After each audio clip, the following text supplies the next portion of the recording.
Hello. So in terms of chi, the Lagrangian density would look like the following. So that is the same Lagrangian density L phi del mu phi would be given by minus half. The kinetic term remains the same because it is a constant shift. Then the u phi part is basically v of chi plus u phi 0.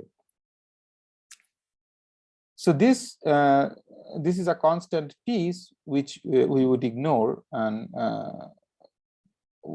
I mean we would ignore means we will see how to deal with that.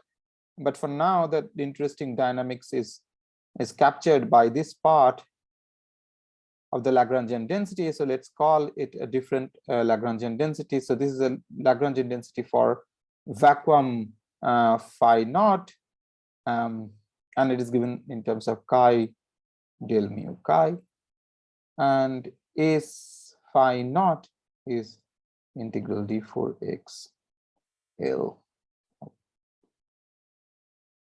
curly phi naught. And then you could write a path integral statement in terms of chi, where it is the same thing TF chi f, then time ordered product of operators Ti chi I will be given by a normalization constant. Now it is different because okay, let me first write and then explain.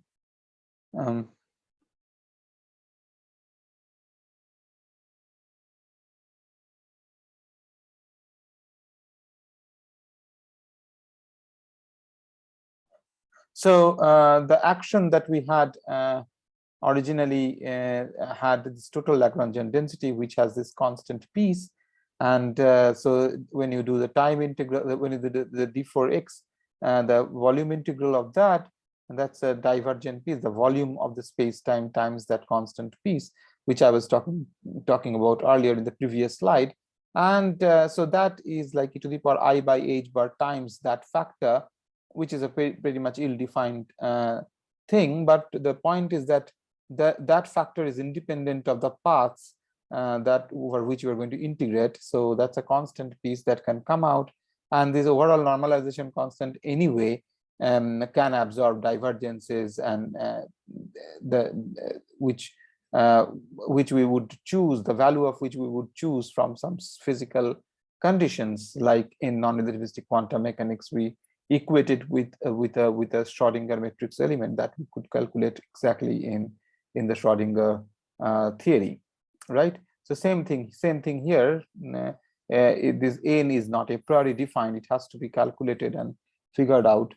So we can absorb that some undefined infinite phase factor into this.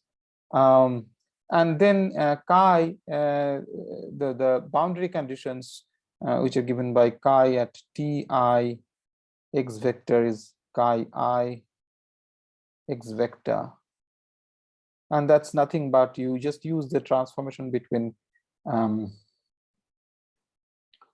phi and chi. So this chi is basically phi minus curly phi 0. So it is phi I x vector minus curly phi 0, just a constant shift.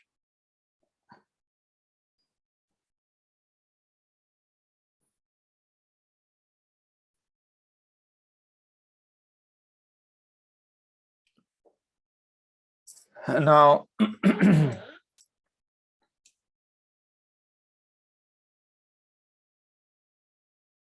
now given this chi path integral statement, what we could do is to since Vx is minimum, value of V is 0 at the minimum, and the minimum occurs at chi equal to 0, we could Taylor expand Vx, V of chi around chi equal to 0.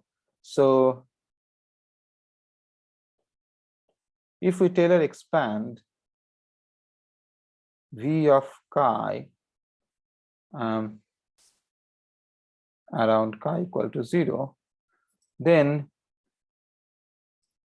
V chi equal to 0 plus V prime at chi equal to 0 times chi plus half V double prime at chi equal to 0 times chi square plus 1 over factorial 3 V triple prime at chi equal to 0 times chi cube and so on. This is 0 by equation. This is 0 because of the shifting. This is 0 because of the equation of motion.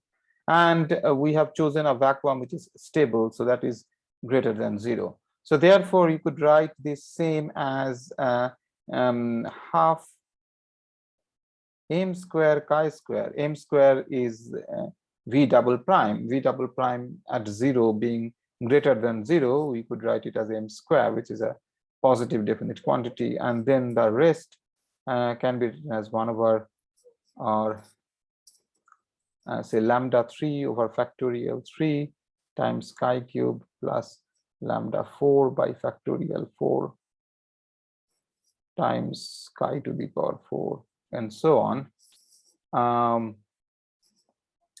So this first piece is equivalent.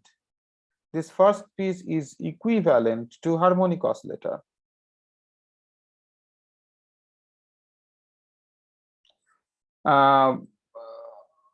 What one means by that, harmonic oscillator in non-relativistic quantum mechanics, one way to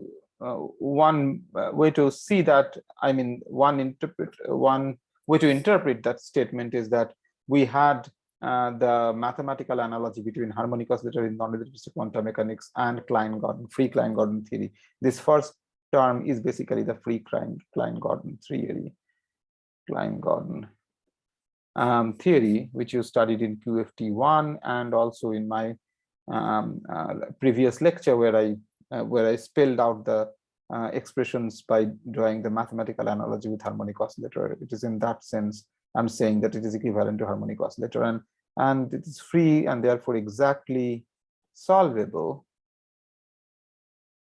And equation of motion,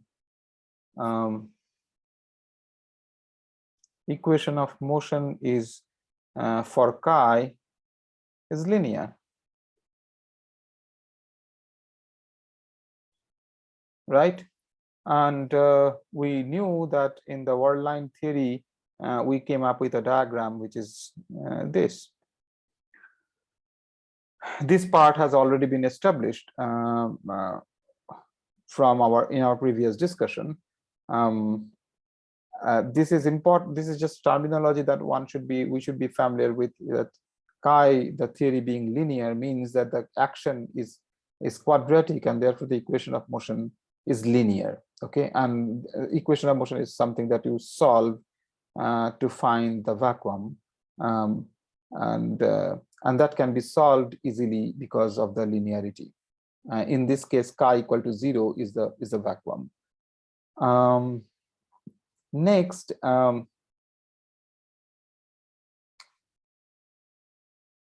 the other terms, the ones, these ones are the interactions. These are interactions, and we have seen one manifestation.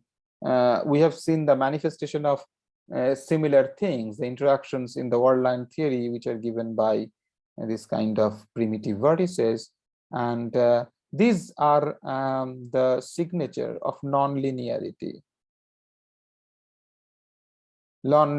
of the equation of motion, and therefore you cannot solve it exactly. And this is how you see the structure of word line theory is emerging.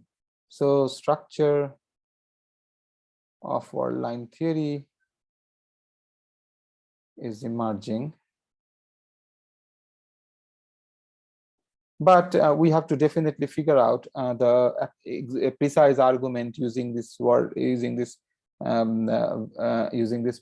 chi path integral, how this entire Lagrangian, the potential form is leading to this kind of diagrams to establish that. But we see the preliminary version of that these things are actually emerging. The structure is emerging. So what the point that I'm trying to say here is that the various primitive vertex diagrams that we saw earlier, which are like power law interactions, those are basically that coming from, in the quantum field theory language, they are coming from the Taylor expansion of the potential around the vacuum. That's what the message is. I mean, that's the connection. Okay, but we will make it more quantitatively, more precise, corresponding mathematical expressions and so on that we have to all find. And then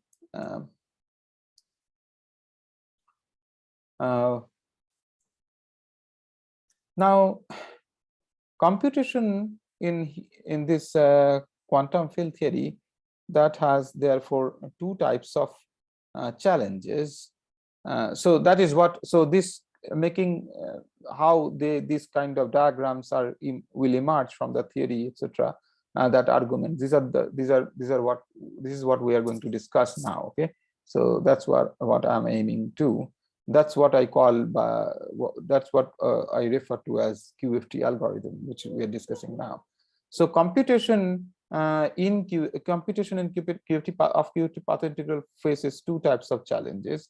So computation of QFT path integral faces two types, two challenges.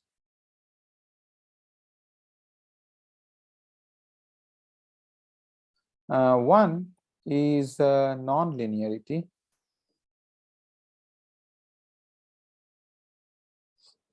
which are because of the lambdas. The couplings indicate the existence of non-linearity and non-classical paths. Non-classical paths, which is given by h bar. Neither of these can be solved, can be handled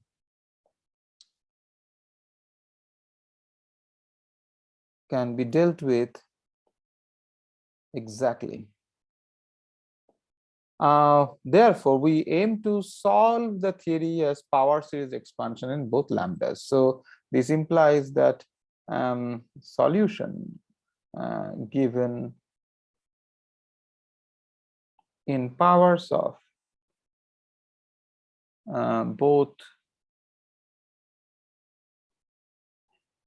given as power series expansion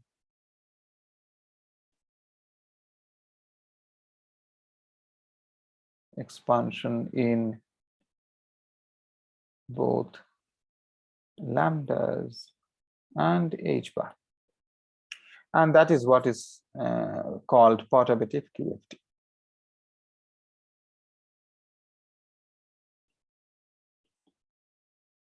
So therefore, any result in this theory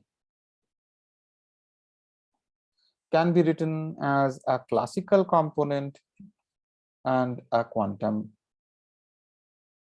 part. This classical part is basically the leading order in h bar expansion. This is a contribution that you receive in at leading order in h bar expansion.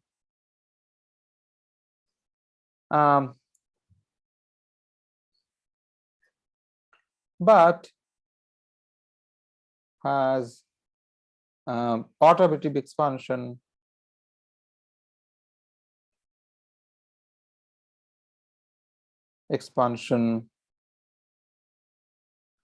in lambdas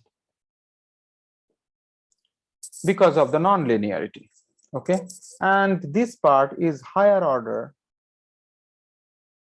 This contribution comes at higher order in h bar expansion.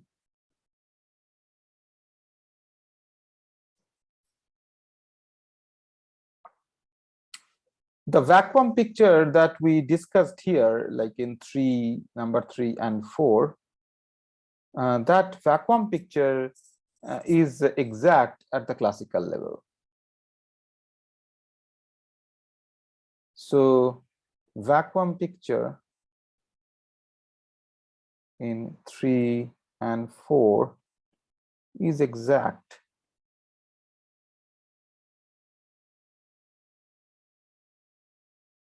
at classical level,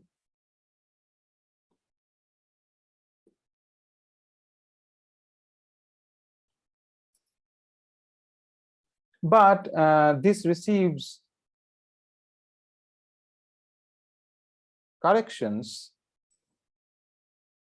quantum corrections, and therefore there is a quantum shift of the vacuum that receives quantum correction.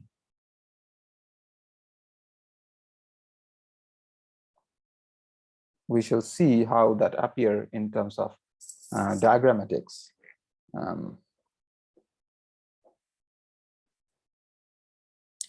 Now we will not use this notation chi. We just revert back to with the above understanding.